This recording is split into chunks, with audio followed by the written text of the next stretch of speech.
Please hear it for Dr. Reddick. Please.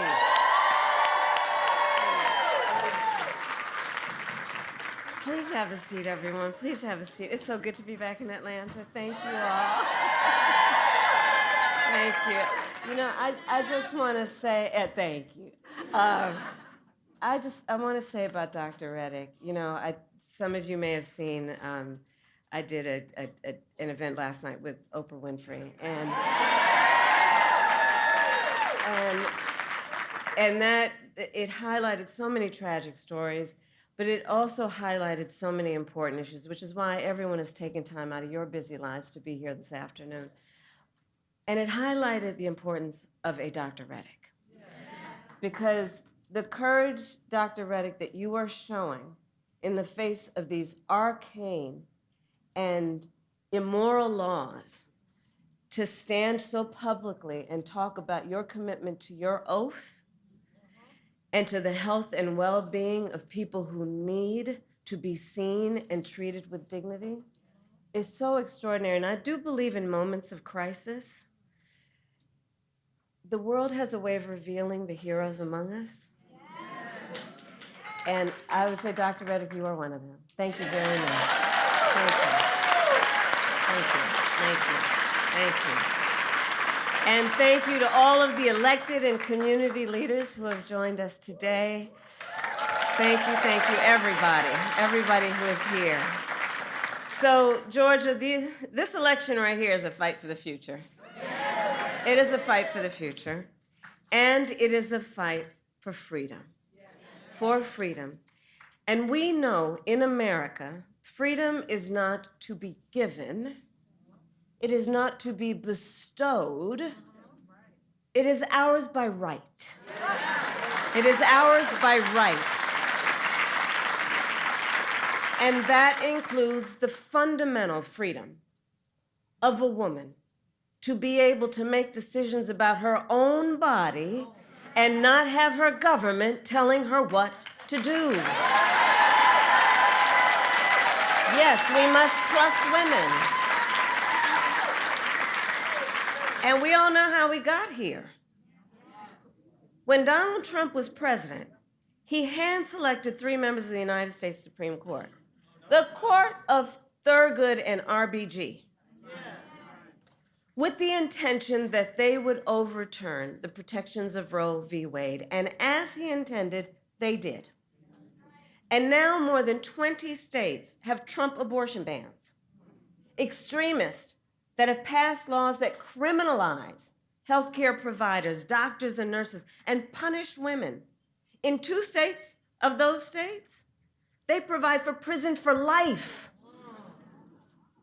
Prison for life for healthcare providers for simply providing reproductive care, the care they so earnestly and rightly believe must be delivered. All Trump abortion bans. And think about this. Many of these bans make no exception even for rape and incest. Now, many of you know I started my career as a prosecutor, specializing in crimes of violence against women and children. What many of you may not know is why. So when I was in high school, my best friend, I learned, was being molested by her stepfather. And I said to her, look, you got to come and stay with us. I called my mother. She said, of course she does. And she came and she stayed with us. And so I made the decision early in my life that I wanted to do the work that was about protecting the most vulnerable among us and doing the work that was about giving them dignity in the process. And so, thank everybody here for being here, standing in solidarity around the importance of that. And so I say to you then, from that experience and from the work that I've done, the idea that someone who survives a crime of violence to their body, a violation of their body, would not have the right to make a decision about what happens to their body next, that's immoral. That's immoral. And let us agree, and I know we do, one does not have to abandon their faith or deeply held beliefs to agree the government should not be telling her what to do. If she chooses, she will talk with her pastor, her priest, her rabbi, her imam. But it should not be the government or Donald Trump telling her what to do with her body. And think about it. The stories that Dr. Reddick shares with us, the stories we heard last night, the stories we've been hearing for 2 years. 1 in 3 women in America lives in a state with a Trump abortion ban. This includes Georgia and every state in the South except Virginia. Think about that when you also combine that with what we know has been longstanding neglect around an issue like maternal mortality. Think about that when you compound that with what has been longstanding neglect of women in communities with a lack of the adequate resources they need for health care, prenatal, during their pregnancy, postpartum. Think about that. And these hypocrites want to start talking about this is in the best interest of women and children. Well, where you been? Where you been when it comes to taking care of the women and children of America? Where you been? How dare they? How dare they? Come on.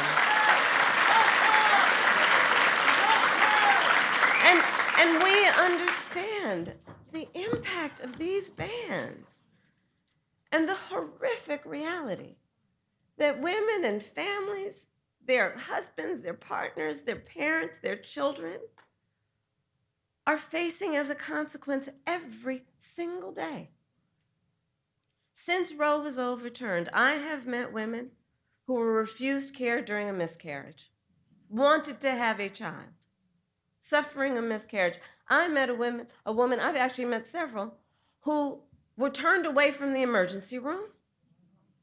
One at early stages after the Dobbs decision came down told me with tears, she was with her husband, about how only when she developed sepsis did she receive emergency care. Only when she developed sepsis did she receive emergency care. And now we know that at least 2 women, and those are only the stories we know, here in the state of Georgia, died because of a Trump abortion ban. One, and we heard about her story last night,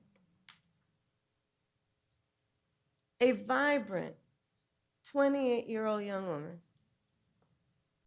She was ambitious. You know, I talked with her mother and her sisters about her, and they described such an extraordinary life of a person. She was excited. She was working hard. She was a medical assistant. She was going to nursing school, raising her 6-year-old son. She was really proud that she had finally worked so hard that she gained the independence. Her family was telling me that she was able to get an apartment in a gated community with a pool for her son to play in. She was so proud, and she was headed to nursing school. And her name, and we will speak her name, Amber Nicole Thurman. Amber Nicole Thurman. Amber Nicole Thurman. That's right.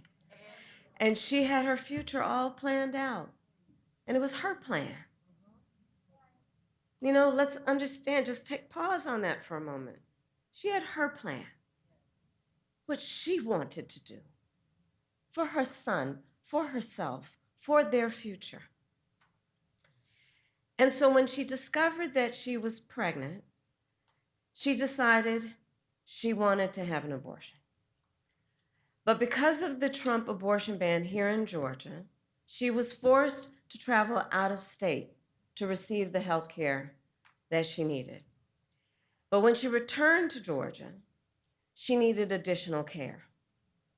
So she went to a hospital. But you see, under the Trump abortion ban, her doctors could have faced up to a decade in prison for providing Amber the care she needed. Understand what a law like this means. Doctors have to wait until the patient is at death's door before they take action. You know, on the other side of my, you know, the other folks, Trump and his running mate, and they'll talk about, oh, well, yeah, but I do believe in the exception to save the mother's life. Okay, all right, let's break that down, shall we? Let's break that down. Let's break that down. So we're saying that we're going to create public policy that says that a doctor, a healthcare provider, will only kick in to give the care that somebody needs if they're about to die? Think about what we are saying right now. You're saying that good policy, logical policy, moral policy, humane policy is about saying that a healthcare provider will only start providing that care when you're about to die?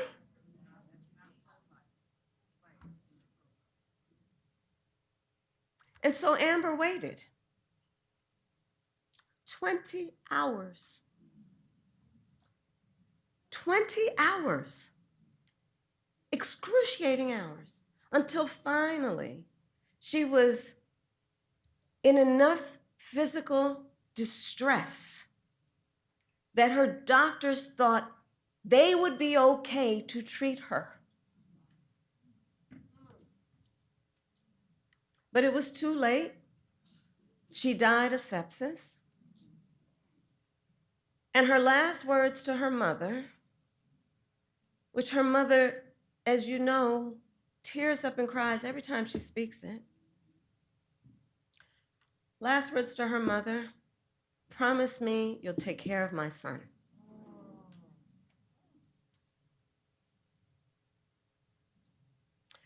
So I met last night and I spent time with Amber's mother and her sisters, and they spoke about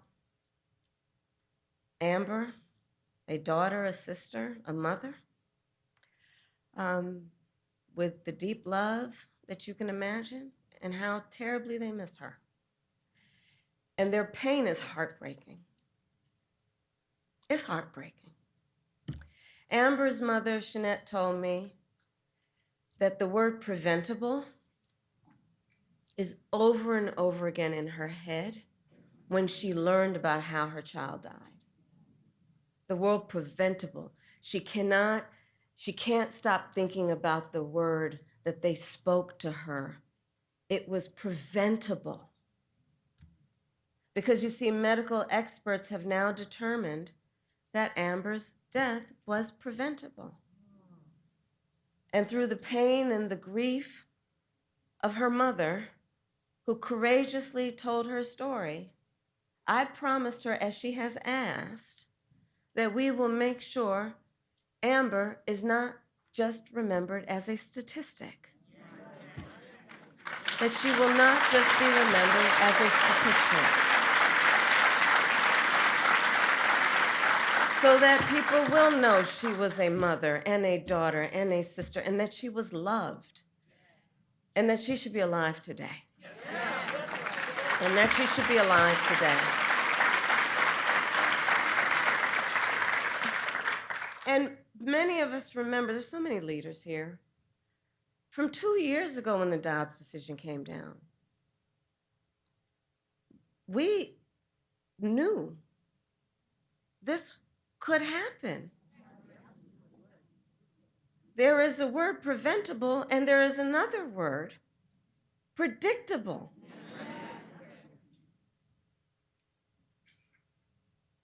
And the reality is, for every story we hear of the suffering under Trump abortion bans, there are so many other stories we're not hearing, but where suffering is happening every day in our country. An untold number of people suffering. Women who are also being made to feel as though they did something wrong. The judgment factor here is outrageous, being made as though to feel as though they are criminals, as though they are alone. So to those women, to those families, I say on behalf of what I believe we all say, we see you and you are not alone, and we are all here standing with you. Standing with you. You are not alone. You are not alone.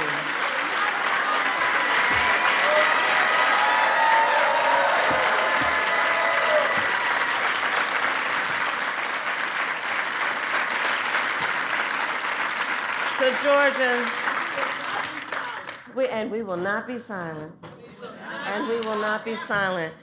But this is a healthcare crisis. This is a healthcare crisis, and Donald Trump is the architect of this crisis. He brags about overturning Roe v. Wade. In his own words, quote, "I did it and I'm proud to have done it," he says. He is proud that women are dying, proud that doctors and nurses could be thrown in prison for administering care, proud that young women today have fewer rights than their mothers and grandmothers. How dare he? How dare he? And in our debate last week, well,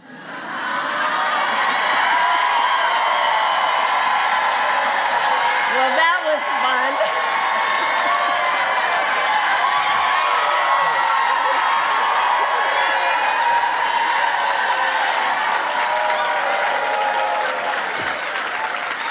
And I know everyone here paid attention to the words, though, the words, right? I'm trying to get another debate. We'll see. But in our debate last week, remember when he said everyone wanted Roe v. Wade to be overturned? Well, exactly. I don't know who everyone is either, because women have been arrested and charged for miscarriages. They didn't want that. No. I was speaking with a physician who is here, who has in her professional experience been administering care to girls.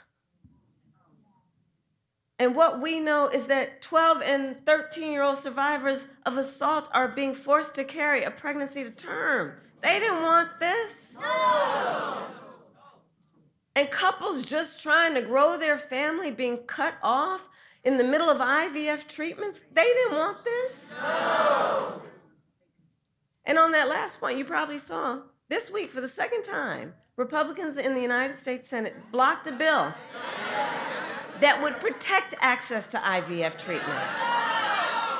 Now consider, among the multitude of ironies, the fact that on the one hand, these extremists want to tell women they don't have the freedom to end an unwanted pregnancy. And on the other hand, these extremists are telling women and their partners they don't have the freedom to start a family. Okay. And they want to restrict access to contraception as well. And now Donald Trump says that he would personally cast his vote in Florida, which is where he now lives, to support their extreme abortion ban, just like the one that is here in Georgia. And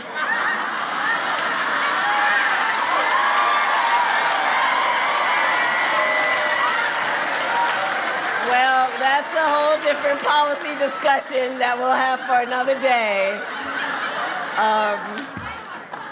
But let's understand, if he is elected again as president, Donald Trump will go further. But we know what we're up against, and we must speak of the stakes. We must remind, everybody here knows, but we gotta remind our friends, our neighbors, our co-workers, the stakes are so high. Because if he is elected again, I am certain he will sign a national abortion ban. which would outlaw abortion in every single state. And he would create a national anti-abortion coordinator. Look at Project 2025. And force states to report on women's miscarriages and abortions. It's right there. I can't believe they put that Project 2025 in writing. They literally put it in writing. They bound it. They handed it out. I mean, they are simply out of their minds.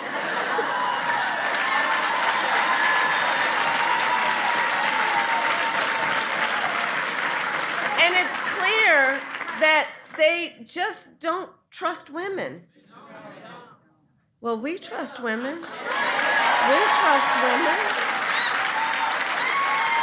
And like Dr. Reddick said, when Congress passes a bill to restore reproductive freedoms, as President of the United States, I will so proudly sign it into law. I will so proudly sign it into law. Proudly sign it into law. So, 46 days to go. And let us remember that momentum on this and so many issues, momentum is on our side. Let's remember, since Roe was overturned, every time reproductive freedom has been on the ballot, from Kansas to California to Kentucky, in Michigan, Montana, Vermont, and Ohio, the people of America have voted for freedom.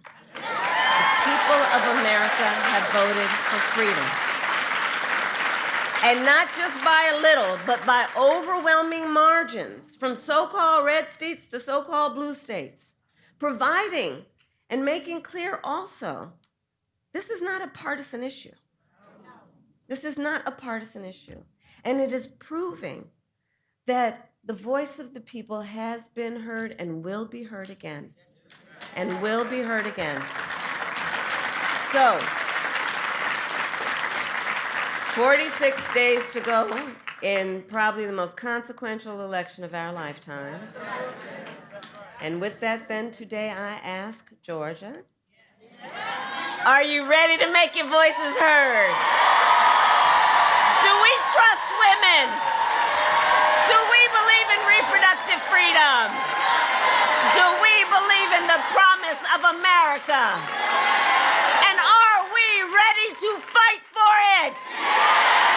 And when we fight, we win. God bless you.